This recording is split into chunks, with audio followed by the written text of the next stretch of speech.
Täna me avasime Kikendi köki suurtükitornis ühe täiesti erilise näituse. Selle nimi on Linnaloom, lehm, lutikas ja lohe Tallinna ajaloos. Ja see näitus on pühendatud just nimelt linnaloomadele, putukatele, lindudele, loomadele, nendele elukatele, kellega tegelikult tallinlased on elanud koos sajandeid. Täna siis olime siia suurtükitorni kutsunud külalisi näituse avamisele. Ja nagu see näitus on natuke eriline, siis need külalised ei olnud ka päris tavalised.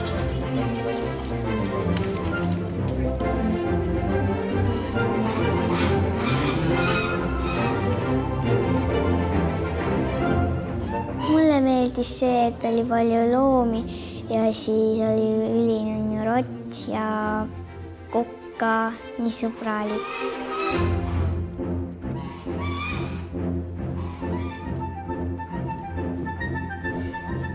Loomad olid väga rahulikud ja inimesed ka olid pärast sellised rahulikud ja mõtlikud.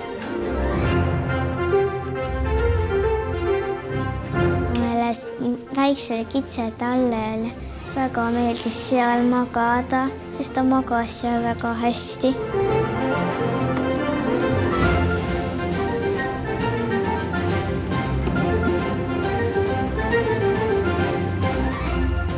See kits, kes läks alla, oli tegelikult lammas ja temal olid sellised sarved.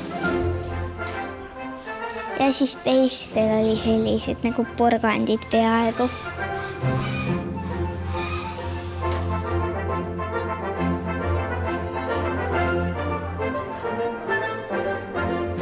Ja tegelikult see on ka selle näituse idee ja mõte, et me vaatame tagasi minevikku, me tuletame neid aegu meelde, kus me elasimegi koos loomadega, kus me nendest täielikult sõltusime. Loomad jälle sõltusid meist, see oli selline sõbralik, loomulik kooselu ja see näitus peaks panema meid mõtlema ka sellele, et kus me oleme praegu. Me oleme põhiliselt helesiniste ekraanide taga ja me kipume nagu kaugenema nagu päris loodusest ja natukene kaugenema ka iseendast.